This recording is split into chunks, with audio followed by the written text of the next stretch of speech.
Guys welcome back to my channel. So guys this side Apoorv Bajaj CA finalist student.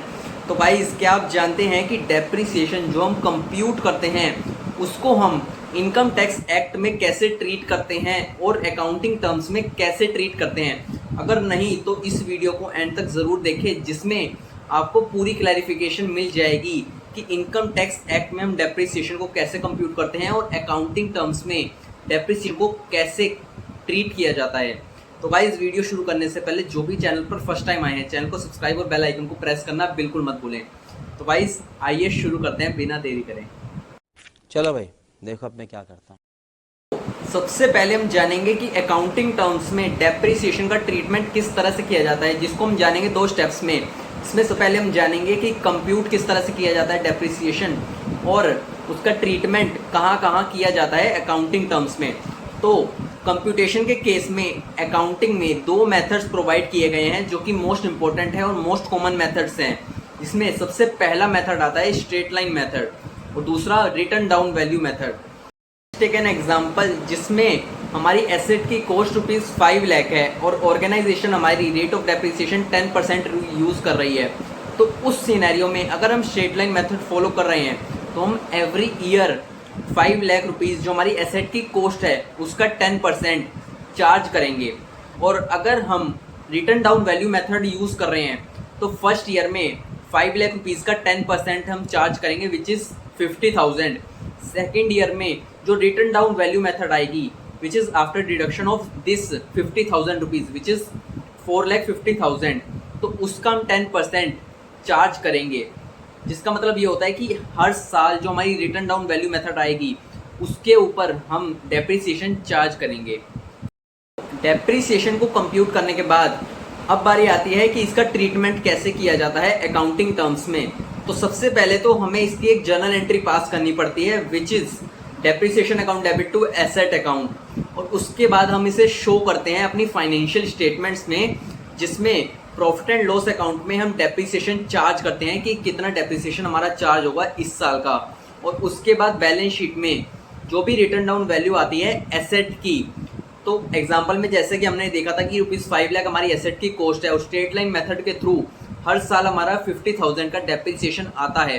तो उस case में every year profit and loss account में 50,000 depreciation charge होगा और जो asset की रिटर्न डाउन वैल्यू आएगी, फॉर एग्जाम्पल फर्स्ट ईयर आ रही है 4,50,000 और सेकेंड ईयर 4,50,000 में से 50,000 लेस करके 4 लाख रुपीज़ हम बैलेंस शीट में शो करेंगे।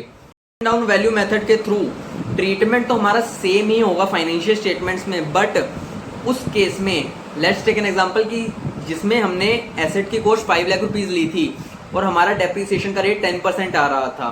तो फर्स्ट ईयर के एंड में जो हम रिटर्न डाउन वैल्यू शो करेंगे बैलेंस शीट में वो होगी 4,50,000 और 50,000 जाएगा प्रॉफिट एंड लॉस अकाउंट में। सेकेंड ईयर में 4,50,000 का 10% हम चार्ज करेंगे depreciation profit and loss account में, और जो WDV आएगी उसको चार्ज करने के बाद विच इज़ 4,05,000 वो हम शो करेंगे अपनी बैलेंस शीट के एंड में।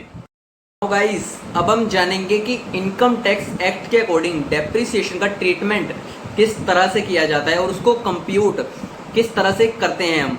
तो गाइस सबसे पहले डेप्रिसिएशन को कंप्यूट करने से पहले हमें कुछ कंडीशंस का ध्यान रखना पड़ेगा, जो कि होती हैं कि सबसे पहले तो एसेट जो भी होगी वो ओन करी होनी चाहिए असेसी के द्वारा। सेकंड केस में असेसी जो एसेट ओन करता है वो उस एसेट को यूज़ करता होना चाहिए अपने बिजनेस और प्रोफेशन में। और थर्डली उस एसेट को असेसी ने अपने पिछले प्रीवियस ईयर में यूज़ किया होना चाहिए। इन कंडीशंस को फुलफिल करने के बाद अब हम जानेंगे कि डेप्रिसिएशन को कंप्यूट कैसे किया जाता है, इनकम टैक्स एक्ट के अकॉर्डिंग उसका ट्रीटमेंट कैसे करते हैं हम। तो सबसे बड़ा डिफरेंस अकाउंटिंग में और इनकम टैक्स एक्ट में आता है, वो आता है रिलेटेड टू कंप्यूटेशन, कि इनकम टैक्स एक्ट में कैसे हम कंप्यूट करते हैं डेप्रिसिएशन को। इनकम टैक्स में डेप्रिसिएशन को कंप्यूट करने से पहले हमें कुछ कंडीशंस का भी ध्यान रखना पड़ेगा, जो कि होती हैं कि सबसे पहले तो हमें ब्लॉक ऑफ एसेट प्रिपेयर करना पड़ेगा, तभी हम डेप्रिसिएशन कंप्यूट कर पाएंगे। जिसमें सबसे पहले हमें क्लासीफाई करने पड़ेंगे एसेट्स को ऑन द बेसिस ऑफ कि वो टेंजिबल एसेट हैं या फिर इनटेंजिबल एसेट्स हैं। उसको क्लासीफाई करने के बाद हमें एसेट्स को सेम क्लास और सेम परसेंटेज के बेसिस पर क्लासीफाई करना पड़ेगा। लेट्स टेक एन एग्जांपल जिसमें हमारे पास 4 मशीनरीज हैं और उनका रेट ऑफ डेप्रिसिएशन है पहली 2 मशीनरीज का 5% और अगली 2 मशीनरीज का 10%। तो उस केस में हमारे 2 ब्लॉक्स बनेंगे, विच इज़ पहली 2 एसेट्स के लिए एक ब्लॉक बन जाएगा और दूसरी एसेट के लिए सेकंड ब्लॉक बन जाएगा, जिसमें हमारी जितनी भी WDV आएगी ईयर एंड पर प्रीवियस ईयर के, उसके ऊपर हम डेप्रिसिएशन चार्ज करेंगे और उसका ट्रीटमेंट अकॉर्डिंगली किया जाएगा। ब्लॉक ऑफ एसेट्स बनाने के बाद अब बारी आती है कि डेप्रिसिएशन को कंप्यूट किस मेथड से किया जाता है। तो इनकम टैक्स एक्ट के अकॉर्डिंग हमें रिटर्न डाउन वैल्यू मेथड ही फॉलो करना पड़ता है, बट इसका भी एक एक्सेप्शन है जिसमें अगर हमारी ऑर्गेनाइजेशन जनरेशन या फिर डिस्ट्रीब्यूशन ऑफ पावर में एंगेज्ड है तो उस सिनेरियो में हम स्ट्रेट लाइन मेथड को फॉलो कर सकते हैं। Now guys, block of assets prepare करने के बाद अब बारी आती है डेप्रिसिएशन को फाइनली कंप्यूट करने की, जिसमें हमें कुछ स्टेप्स को फॉलो करना पड़ता है।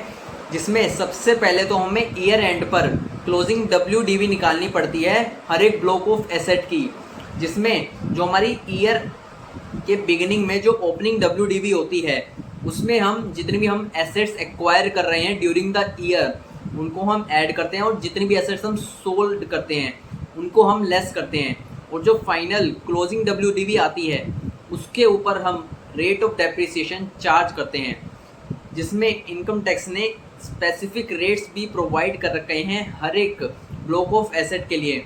फॉर एग्जांपल कि अगर हम फर्नीचर और फिटिंग्स का ब्लॉक है हमारे पास तो उस केस में 10% रेट ऑफ डेप्रिसिएशन चार्ज किया जाएगा। इंटेंजिबल एसेट्स है हमारी तो उस केस में 25% डेप्रिसिएशन लगेगा, और अगर हमारे कंप्यूटर्स हैं तो उस केस में 40% रेट ऑफ डेप्रिसिएशन चार्ज किया जाएगा। तो क्लोजिंग WDV फाइंड आउट करने के बाद हम इनके ऊपर रेट ऑफ डेप्रिसिएशन चार्ज करने के बाद जो भी हमारा डेप्रिसिएशन आएगा उसको हम जब हम income under head PGBP find out कर लेंगे उसमें से हम डेप्रिसिएशन लेस करेंगे और जो हमारी फाइनल इनकम आएगी उसको हम अपनी ग्रॉस इनकम में ऐड करेंगे। Lastly closing WDV find out करने के बाद एक जो मोस्ट इम्पोर्टेंट पॉइंट आता है वो ये होता है कि अगर हम asset after 6 months which is 180 days के बाद अगर हम एक्वायर कर रहे हैं या फिर परचेज कर रहे हैं और पुट टू यूज़ कर रहे हैं तो उस केस में जो भी क्लोजिंग WDV हमारी बचेगी उसमें से सबसे पहले जितनी भी आफ्टर 6 मंथ्स की जो एसेट्स बचेंगी उनके ऊपर पहले डेप्रिसिएशन कंप्यूट किया जाएगा, और जो बाकी एसेट बचेंगी ब्लॉक में उनके ऊपर अलग से डेप्रिसिएशन कंप्यूट किया जाएगा। आई होप आपको पूरी अंडरस्टैंडिंग मिल चुकी होगी कि अकाउंटिंग में और इनकम टैक्स में डेप्रिसिएशन का ट्रीटमेंट किस तरह से किया जाता है। तो guys thank you so much video के एंड तक बने रहने के लिए। वीडियो कैसी लगी है कमेंट करके ज़रूर बताएं। तो गाइज मिलते हैं अगली वीडियो में।